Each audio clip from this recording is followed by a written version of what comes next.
My brother stood at my son's memorial, looked me dead in the eyes, and said some kids are better off dead.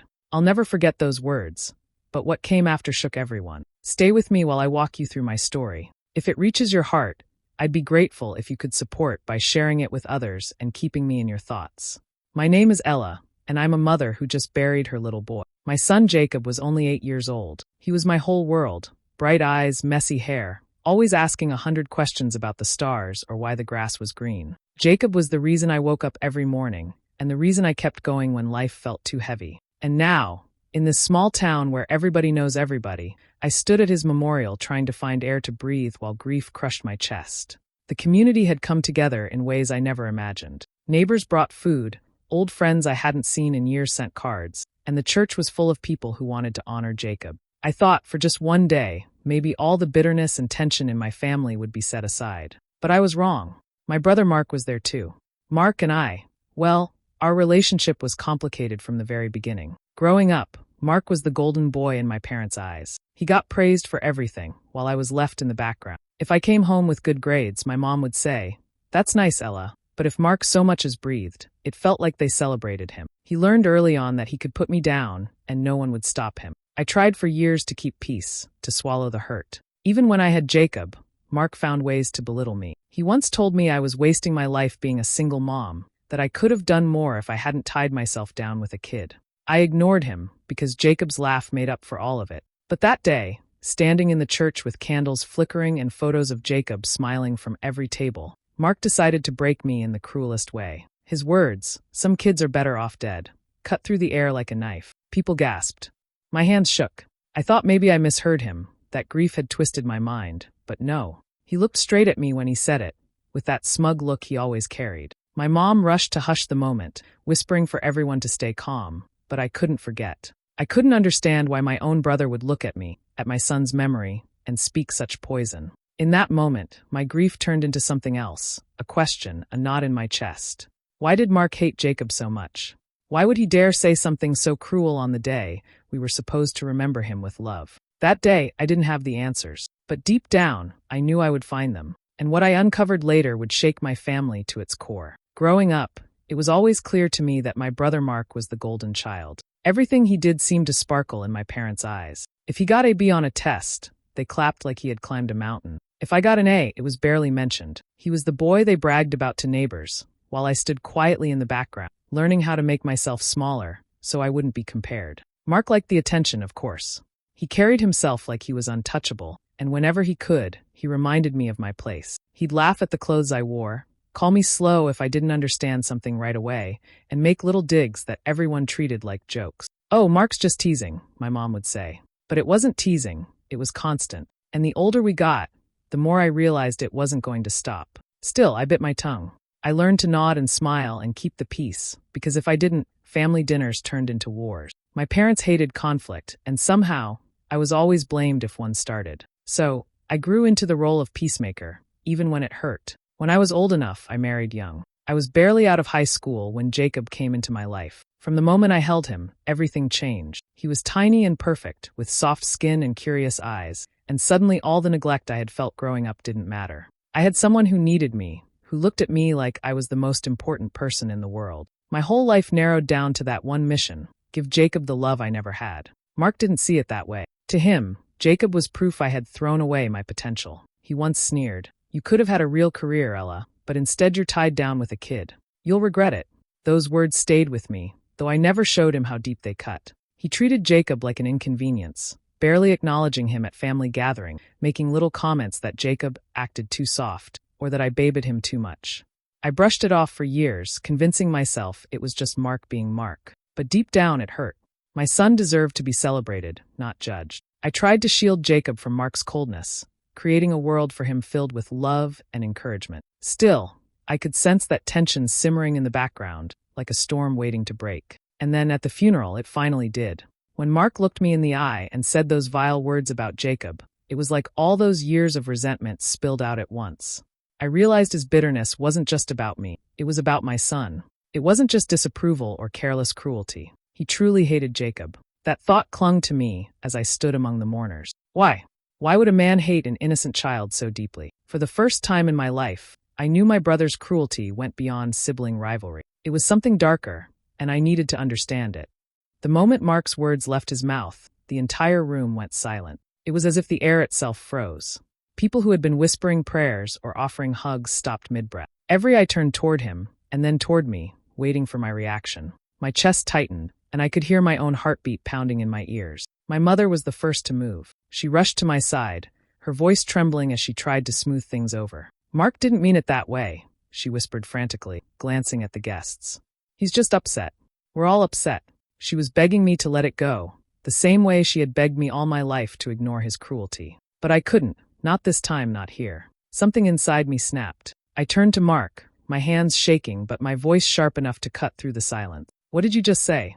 I demanded. "What gives you the right to say something like that about my son?" Instead of showing any remorse, Mark leaned back in his chair, almost amused by the reaction he had caused. His lips curled into a smirk, that same arrogant expression I had seen 1,000 times growing up. "I'm just telling the truth," he said coldly, loud enough for everyone to hear. "You never should have been a mother in the first place." Gasps filled the room. An elderly neighbor covered her mouth. My father shifted uncomfortably in his seat, his face pale with shame. Even Dana, Mark's wife, lowered her head as if she wanted to disappear. But Mark, he sat there like he had just won some kind of twisted game. The words cut through me deeper than I thought possible. They weren't just an attack on my parenting, they were an attack on Jacob's very existence. My little boy, who wasn't even here to defend himself, was being insulted at his own memorial. My grief twisted into rage, but beneath that anger was a gnawing suspicion that made my stomach turn. Why? Why would my brother carry such venom toward a child? It wasn't just thoughtless cruelty anymore. It felt personal, like there was something hidden behind his bitterness. I could understand if he didn't like me, but why Jacob? What had my son ever done to deserve his hatred? The rest of the service stumbled on awkwardly, the warmth and comfort of the room replaced with unease. Guests avoided Mark, whispering to each other in disbelief. I could feel eyes on me, pitying stares that only deepened the humiliation. My mother clung to my arm, urging me in hushed tones to ignore him, to move on for the sake of appearances. But I couldn't. His words kept replaying in my mind like a cruel echo. As the candles flickered and the service drew to a close, I stood there holding back tears. I had lost my son, and now, in the middle of my mourning, my brother had revealed a darkness I didn't understand. And as much as I tried to shove it away, one thought refused to leave me. Mark's cruelty wasn't random. There was a reason behind it, and I was going to find out what it was. After the memorial, I couldn't stop replaying everything in my head. Mark's words, his smirk, the way he seemed almost relieved instead of grieving. The anger burned inside me, but along with it came memories, moments I had pushed aside at the time, moments I thought were nothing. Now, looking back, they felt like puzzle pieces I had ignored for too long. One day came to mind first. Jacob had been about 6 then. He had gone to Mark's house to play with Lily and her little brother. When I picked him up, he came running out with tears streaming down his face. I remember kneeling down and asking him what happened, but all he would say was, "Uncle Mark doesn't like me." At the time, I thought maybe Mark had been too strict or scolded him for being noisy. I brushed it off, hugged Jacob tight, and promised him he didn't have to go back if he didn't want to. But then there were the comments. I remembered a family barbecue, where Jacob had been trying to join in with Mark's kids in a game of tag. Jacob tripped and scraped his knee, and while I rushed over to check on him, Mark had laughed. "That boy is too soft," he said loud enough for everyone to hear. "He's weak. He shouldn't even play with my kids if he can't keep up." People chuckled nervously, treating it like one of his jokes, but I saw the way Jacob's little shoulders slumped, the way he looked at the ground. I told Mark to knock it off, but he just smirked and shrugged. And it wasn't just one time. There were countless little digs, comments that chipped away at Jacob bit by bit. "He cries too much. You baby him. He's not tough enough." At the time, I thought Mark was just being the same bully he had always been, the same brother who had picked at me my whole life. But now, with Jacob gone, I realized it was more than that. His cruelty toward my son wasn't random teasing. It was deliberate. The more I thought about it, the more it unsettled me. Why would a grown man feel the need to tear down a child? Why Jacob, specifically? Other kids could do no wrong in his eyes, but when it came to my boy, he always had something cruel to say. It wasn't just that he disliked me. That much I already knew. It was like he carried a special kind of bitterness for Jacob, something that went deeper than ordinary family tension. Sitting alone after the memorial, I could feel that knot of suspicion tightening in my chest. I told myself grief was making me paranoid, but I couldn't shake the thought. Mark hadn't just been cruel in the heat of the moment. He had been cruel to Jacob all along. And underneath it all was a question that haunted me. What exactly was it about my son that made my brother hate him so much? A few days after the memorial, when the house had gone quiet and the flood of casseroles and sympathy cards slowed down, I found myself sitting on the porch with a blanket wrapped around me. The world felt heavier than it ever had before. I was lost in my thoughts when I noticed Lily, my 10-year-old niece, standing at the edge of the porch steps. She looked small, clutching the sleeve of her sweater, her eyes darting around like she wasn't sure if she should be there. "Hi, sweetie," I said softly, trying to smile for her. "Do you want to come sit with me?" She nodded but hesitated, finally climbing up and sitting close enough that I could feel her trembling. Something about the way she kept her gaze fixed on her shoes made my stomach tighten. After a long silence, she finally whispered, "Aunt Ella, can I tell you something? But you have to promise not to tell Daddy I told you." I brushed her hair back gently. "Of course. You can tell me anything." Her little chest rose and fell like she was gathering all her courage. Then, almost in one breath, she blurted, "Daddy said he wished Jacob wasn't alive." The words hit me like a punch. My throat went dry, and I could barely form a response. I stared at her, praying I had misheard. But she kept her eyes on the ground, her fingers twisting the edge of her sweater, too nervous to notice how much my hands were shaking. "Lily," I whispered, my voice breaking, "are you sure? Did he really say that?" She nodded quickly, then added, "He told Mommy too. I heard them talking one night. He said Jacob's death solved a problem." For a moment, the world tilted. My breath came shallow and fast, and all I could hear were Lily's words echoing in my mind. Solved a problem. What problem could my innocent little boy ever have been? I pulled Lily into my arms, holding her as tightly as I could. She was trembling, but she relaxed against me like she had been holding this secret far too long. I didn't want her to feel like she had done anything wrong, so I just stroked her hair and whispered, "Thank you for telling me, sweetheart. You're very brave." Inside, though, I was unraveling. Mark's cruelty wasn't just about bitterness or jealousy. It was darker, more intentional. My brother hadn't only insulted Jacob in public, behind closed doors, he had spoken about my son like his very existence was a burden. As Lily sat beside me, her small hand clinging to mine, I realized this wasn't just about grief anymore. There was something hidden beneath Mark's hatred, something he had been carrying for years. And if what Lily said was true, that Jacob's death had solved a problem, then my brother knew more than he had ever let on. After Lily's confession, I couldn't rest. Every word she said replayed in my mind, feeding a fire in my chest. I needed answers, real answers. Grief wasn't enough to explain Mark's cruelty. There was something deeper, and I was determined to find out what it was. I started small, asking questions in a way that wouldn't raise too much suspicion. At the grocery store, I ran into Mrs. Palmer, an elderly neighbor who often saw Jacob playing outside. As we exchanged polite condolences, I gently asked if she had ever noticed anything strange when Jacob was around Mark. She hesitated, then sighed. "Well, I did hear Mark once tell Jacob not to come over anymore." It sounded harsh. I thought it was odd. Kids should play together, not be pushed apart. Her words didn't surprise me. I had felt that tension before, but hearing it confirmed left me uneasy. Later that week, I stopped by Jacob's school to pick up some of his belongings. His teacher, Mrs. Green, handed me a box of his drawings and notebooks. She lingered for a moment, then said carefully, "Jacob once told me he didn't like visiting his uncle's house. He said his uncle made him feel unwanted." I had to sit down after hearing that. My sweet boy, who loved everyone so freely, had felt rejection so strong that he confided it to his teacher. It wasn't just the adults either. I asked one of Jacob's close friends from down the street, a boy named Tyler, if he remembered anything about Jacob and Uncle Mark. Kids have a way of telling the truth without sugarcoating it. Tyler nodded and said, "Yeah, Jacob told me Uncle Mark didn't like him. One time, when we were all playing in the yard, I heard yelling from the porch. Your brother was mad and told Jacob he was ruining everything. Ruining everything." Those two words lodged themselves deep in my mind. What could an 8-year-old child ruin? It wasn't about broken toys or spilled juice. This was bigger, heavier. The more I pieced things together, the more it became clear. Mark had gone out of his way to keep Jacob at a distance. He didn't just dislike him, he actively wanted him excluded. He discouraged playdates, scolded Jacob for being around his kids, and spoke about him with venom that made no sense. Every person I spoke to added another layer to the truth I didn't want to face. This wasn't ordinary family tension. It wasn't about old sibling rivalry. It was personal, intensely personal. As I sat alone at my kitchen table, surrounded by Jacob's untouched belongings, I could feel the betrayal like a physical weight. Mark hadn't just been cruel in passing. He had carried a grudge, something powerful enough to turn an innocent child into his target. And the way he spoke, the way others recalled his words, it was almost like he had been waiting for Jacob to be gone, like my brother had wanted it.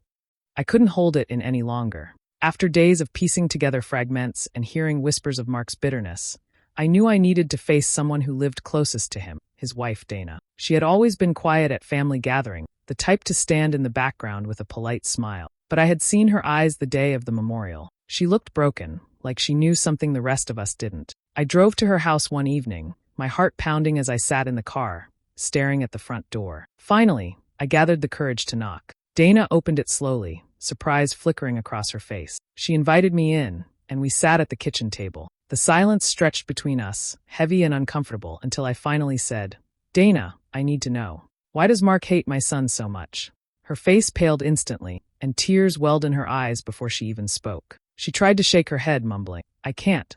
I promised him I wouldn't." But then her voice broke. "Ella, you deserve to know the truth." I felt my stomach twist as she began to explain. She said Mark's hatred for Jacob wasn't just jealousy or cruelty, it was fear. Because Jacob wasn't only my son, he was also Mark's. At first, I couldn't even process the words.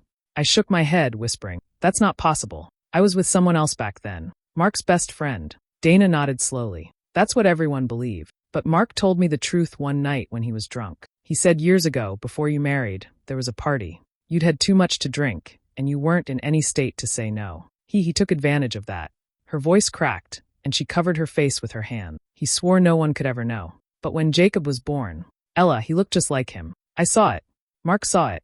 He hated that living reminder staring back at him. My whole body went cold. Memories I had buried deep, moments I had dismissed as hazy confusion, suddenly surfaced. A night I could never quite piece together. The sick feeling in the morning, the shame I had carried without knowing why, it all came rushing back. My brother had stolen something from me I could never get back, and my child had unknowingly carried the weight of that secret his whole short life. Dana was crying openly now. He lashed out at Jacob because he was terrified the truth would come out. Every time he looked at him, he saw his crime. He couldn't handle it. That's why he said those horrible things, because he thought Jacob's death meant the secret died with him. I sat frozen, unable to move or breathe. My grief had already been unbearable, but now it was tangled with rage and horror. My brother wasn't just cruel. He was a monster. And Jacob, my sweet Jacob, had been caught in the middle of it all. I don't think I had ever felt so hollow in my life. After leaving Dana's house, I sat in my car for what felt like hours, staring at nothing, trying to breathe through the storm raging inside me. The truth clawed at me from every angle. Jacob had died without ever knowing who he really was. My sweet boy would never learn that his life was tangled in something so dark, that the man he called Uncle Mark was more than just family. He was the shadow behind his suffering. The horror of it consumed me. My child's short life had been haunted by someone who should have protected him. Every memory came back sharper, crueler. The insults, the mocking, the bitterness, it all made sense now. Jacob wasn't just a nephew to Mark. He was the living proof of what Mark had done to me all those years ago, proof he couldn't erase. And instead of carrying the guilt, Mark had twisted it into hatred. He projected it onto Jacob, punishing him for existing. When I replayed Mark's words at the memorial, "Some kids are better off dead," I finally understood. That wasn't grief talking. That was relief. My brother wasn't mourning my son. He was celebrating his silence. The thought made me physically sick. I stumbled into the bathroom that night and retched until my throat burned. I gripped the sink, staring into the mirror at my pale reflection, and whispered to myself, "He's not going to get away with it. Not anymore." For years, I had let Mark's cruelty pass unchecked. I swallowed insults to keep the peace. I let him paint himself as the golden child while I carried the weight of his abuse in silence. But this was different.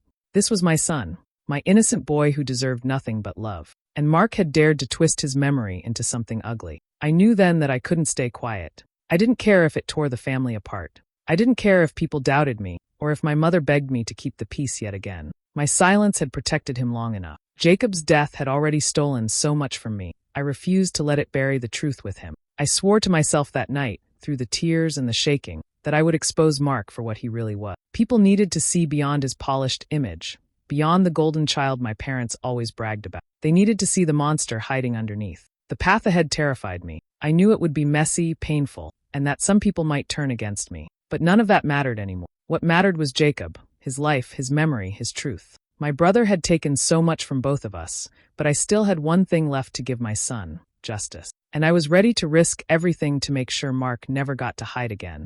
The days after Dana's confession were the hardest I'd ever lived. I carried the truth like a stone in my chest, heavy and unrelenting. But I knew I couldn't carry it alone. I needed someone who had witnessed Mark's cruelty, someone who could stand with me when the time came. That someone was Lily. One afternoon, I sat with her in my living room, the curtains drawn and the air thick with silence. She clutched a stuffed rabbit to her chest, her legs swinging nervously from the edge of the couch. I took her hand gently and said, "Sweetheart, I need your help. I know you heard things from your dad. I know you told me the truth, but I can't be the only one to say it. Will you be brave enough to tell the family too?" Her eyes widened, and I could see fear flash across her face. But then she nodded, slowly but firmly. "I don't want him to hurt anyone else," she whispered. My heart ached for her, a little girl forced into a choice no child should have to make. I hugged her, promising I would never let her stand alone. The opportunity came a week later. My parents had gathered everyone for a dinner meant to heal wounds after the memorial. The table was long, filled with casseroles and polite conversation, but the tension hung like smoke in the air. Mark sat at the far end, arms crossed, acting as though nothing was wrong. Partway through the meal, I caught Lily's eye and gave her the smallest nod. She set down her fork, her hands trembling, and stood up. In a shaky voice, she said, "Grandma, Grandpa, I need to tell you something. Daddy said Jacob's death solved a problem." The words dropped like a bomb. Forks clattered. Gasps broke the silence. My mother's hand flew to her mouth, while my father stared at Lily as if he couldn't believe what he'd heard. Mark was on his feet in an instant, his face red with rage. "Lily, sit down right now. You don't know what you're talking about." His voice thundered through the room, but Lily stood frozen, tears in her eyes. I rose quickly, moving beside her. "She's telling the truth," I said, my voice strong even though my heart was racing. "She told me this days ago, and it matches everything I've seen, everything I've heard. Mark has hated Jacob from the very beginning." Dana's chair scraped back then, and for the first time in years, she raised her voice. "He's right. He did say those things. He told me Jacob's death meant the past would stay buried. I should have spoken up sooner, but I was scared." Her voice cracked, but her words landed like stones. The room erupted into chaos. My parents argued, my aunts cried, and Mark shouted denial after denial. But no one could unhear Lily's trembling confession or Dana's weary truth. The golden boy's shine had finally cracked. And in that moment, everyone saw him for what he truly was. Not a brother, not a father, not a man to be admired, but a monster. Mark's world crumbled after that dinner, and I made sure he stayed buried in the truth he had tried so hard to hide. I cut him out of my life completely. No calls, no visits, not even a word spoken in his direction. The man who once called himself my brother was now nothing more than a shadow I refused to let linger near me. Surprisingly, my family stood with me. For years, they had excused Mark's behavior, brushed it off as arrogance or pride. But now, with Lily's words still echoing in their minds and Dana's broken voice confirming the horror, there was no way to deny who he really was. My parents, who had once favored him so heavily, finally turned their backs. It was as if the spell he held over them was broken, leaving him exposed and alone. But I wasn't satisfied with just silence and distance. What he had done to me years ago, what he had forced me to bury, was not going to stay hidden any longer. I gathered my courage, walked into the sheriff's office, and filed a report. My hands shook as I signed the papers, the memories I had long suppressed rushing back with every word. It wasn't easy to say the word assault out loud, but I said it. And once I did, I knew there was no turning back. The authorities listened. They took notes. They asked questions. And for the first time, I saw a path toward justice.